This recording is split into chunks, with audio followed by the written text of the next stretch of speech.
fan of fresh air. I know that is a controversial take, but someone needs to say what the people are thinking. Despite my love for fresh air, I will be trapped in this studio for the next 3 days filming this class because my producer says that I shouldn't even go outside. The air quality isn't even worth it. But I can prove her wrong using statistics. Hi, I'm Sabrina Cruz. I am trapped against my will, and this is Study Hall. Real-world statistics.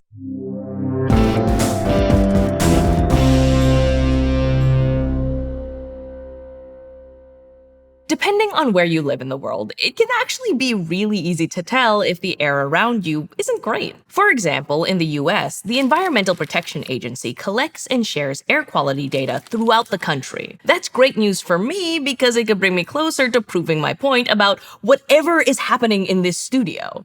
But let's be honest, it's hard to see what's going on just by scrolling through a bunch of numbers. Thankfully, we have a solution. When in doubt, a picture is worth 1,000 words. A histogram is one way we can visualize quantitative data. They use cute little connected rectangles to show a single dataset shape, one that can tell us a lot about its behavior across many observations, which is exactly what I need right now. There are many ways we can visualize data, but histograms are special because they can show us a lot of important properties of a variable quickly and all at once. What is a typical value in the dataset?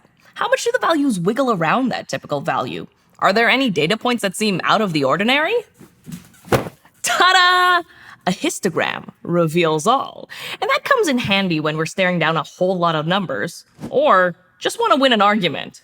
But we should take a beat here to say that histograms, just like a lot of things in statistics and the world, have a dark history. This guy is Carl Pearson, who is often credited with naming the histogram. Pearson is behind a lot of important statistical theories which tell us why things work the way they do. But he also relied a lot on less credited women to be his assistants, and more notoriously, he was a real big racist. He was heavily involved in the study of eugenics. Some of Pearson's most controversial work included dubious research using Jewish school children as an argument against immigration. Like, when you look this guy up on Wikipedia, they list his connections to eugenics first and stats second. Yikes. I think Pearson is an important reminder that statistics is a tool. In the wrong hands, it can be used to manipulate the truth. But in the right hands, it's key for the kinds of research that help us honestly understand the world. And in my hands, it can be used to settle a petty air quality debate. Now, odds are pretty high that you don't want to spend your time making a histogram by hand. So we're gonna walk through this using Google Sheets, but the processes are similar with most spreadsheet systems. First, we need to select the column we're interested in, making sure that the whole column is highlighted. We don't want any data points to feel left out. Then we use the insert chart function to find the histogram option. Then we need to decide on some bins for the data. Think of these bins, which can also be called buckets, as small intervals that we can group the data points into, along a scale with equal distances between points. The spreadsheet will make an initial decision about how wide the bin should be, and it should pick a pretty reasonable default. However, it's good practice to make 2 more histograms, one with bigger bin width and one with narrower bins, just to get a sense for what works best visually. Nobody really wants an ugly graph. We want the distribution to look fairly smooth, with heights in a histogram representing counts in each bin. Too many jagged bars makes it hard to find more general patterns in the data, and also, it hurts my eyes. Ugly! You will also want to make sure your histogram has informative axis labels and a title so that someone can figure out what is going on without any help.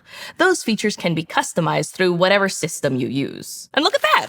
Our first histogram! I am actually so proud of us. We can now use histograms to win friends, influence people, bargain for my freedom. Alright, back to my crusade showing that the air outside really isn't that bad. One way of measuring air quality is to look at fine particulate matter. These particles floating around in the air are really small, often less than 2.5 micrometers. That's about 10 times narrower in diameter than a single hair from your head. They can get into your lungs during events like wildfires, or even just from living in a city and breathing in dirty air. Now, these particles are a major source of pollution worldwide, especially in countries like India, where they're estimated to shorten life expectancy by around 5 years. I've got the EPA's data from 2023, which could help me at least see if part of the air problem around me is due to particle pollution. Unfortunately, my study hall colleagues are kind of scared of numbers, so this is where histograms are helpful. They can help reveal patterns, showing everything from a typical value to how much things change or don't change across measurements. For example, air quality is typically ranked from 0 to 500, with 100 being around the point where the air can be unhealthy. If I sort the EPA's data into a histogram, I can see patterns taking shape across rows. They tell me what air quality is typical and whether my county falls on the higher end of the spectrum. The shape data take in a histogram helps us see and process this information quickly by showing us the distribution of a variable. That tells us what numbers we're dealing with and how often. Seeing that distribution laid out in front of us is helpful because we can see what's common and what's rare, which is exactly what I need right now. We start with a column of quantitative data representing average particle pollution in each US county in 2023.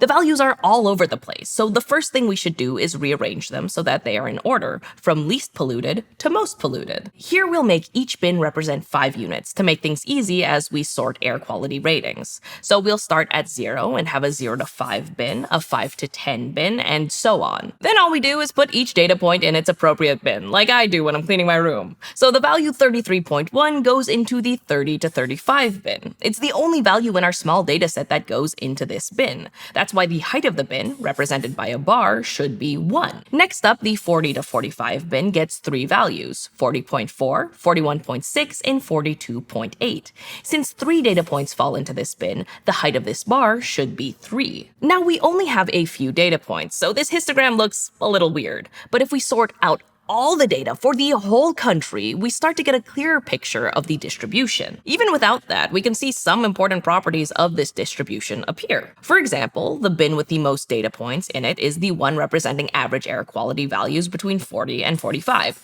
That's right on the good to moderate air quality boundary, which means that these counties have a decent air quality average. There are some counties that are further to the right, with one all the way out to over 100. It almost looks like the distribution has a tail coming right off of it to the right. That shape means that these counties have yearly average air quality values that can be rough for sensitive groups, like people with asthma. This isn't great news for anyone who lives there, and even worse, if this county is in there, I might lose my argument.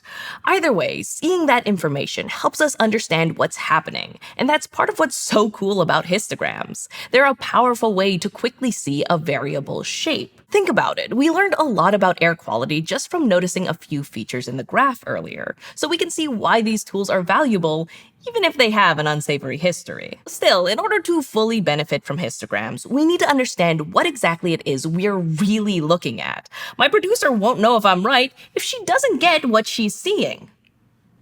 That means using a standard language so we can all agree about what we're seeing. For example, we might want to describe whether or not a random US county is just as likely to have better or worse air quality compared to the rest of the nation. The key concept we need here is symmetry. A distribution is symmetric if the left-hand side of the distribution looks like a mirror image of the right-hand side when reflected over the midpoint of the distribution.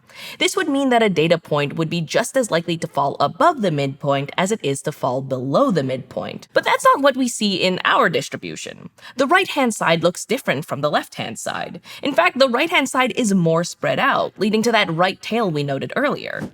This is an example of a right-skew distribution, also called a positive-skew distribution. A distribution is skewed if it lacks symmetry. The type of skewness refers to where the lack of symmetry occurs. So our air quality distribution is right-skewed because there are more counties with better air quality conditions than worse air quality conditions compared to the midpoint.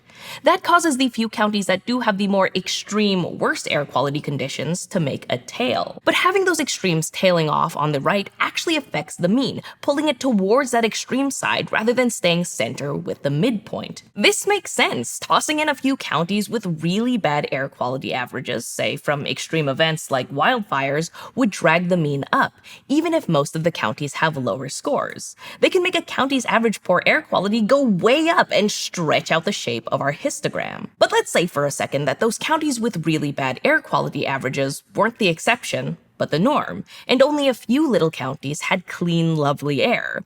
Then our air quality histogram might look something like this. That's left-skewed, also called negative-skewed. And while most counties would be clustered to the right, those lefty stragglers with super low air quality indexes would technically still be pulling the mean to the left with them, even if most counties were living out the plot to the Lorax. The location of those tails tells us a lot about the extreme values in our distribution, whether they tend to be extreme highs or extreme lows. But we also want to know just how much of the data are leaning toward those extremes. Just looking at skewness, it's hard to tell whether lots of counties are more polluted than the median, or if just one county is pulling the whole distribution up. To figure that out, we don't just want to know where the tails are, but how heavy they are too. The fancy name for this property is kurtosis, which sounds like a weird skin disease, but you can think of it as how much of the distribution falls in the tails as opposed to the middle part. Heavy-tailed distributions, or distributions with more extreme data and high peaks, are also called leptokurtic,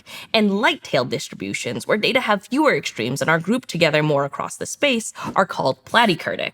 Like the distribution in red is leptokurtic compared to the distribution in black because it has more area under the curve out in the extremes. That means more data live there. But if those terms feel like speaking ancient Greek, data folks will know what you mean if you just stick with the terms heavy and light-tailed. We can describe skewness in words, but spreadsheet tools can also calculate a number that represents this property to make it easier to compare across datasets or variables. To calculate skewness, first find an empty cell to the right of all of your data and enter the code required by your spreadsheet system. Remember, a more extreme value represents more skewness, like what I imagine I'll find when I finally prove how incredible the air outside is. Being able to describe the distribution of data is an important step in winning arguments, but it's also helpful for finding meaning and understanding the world around you.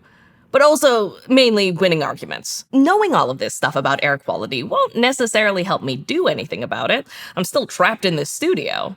But at least I know I'm right. If you're enjoying this series and are interested in taking the full Study Hall Real-World Statistics course and earning college credit from ASU, check out gostudyhall.com or click on the button to learn more. And if you want to help us out, give this video a like, smash that subscribe button, and comment "Free Sabrina!" Thanks for watching. See you next time.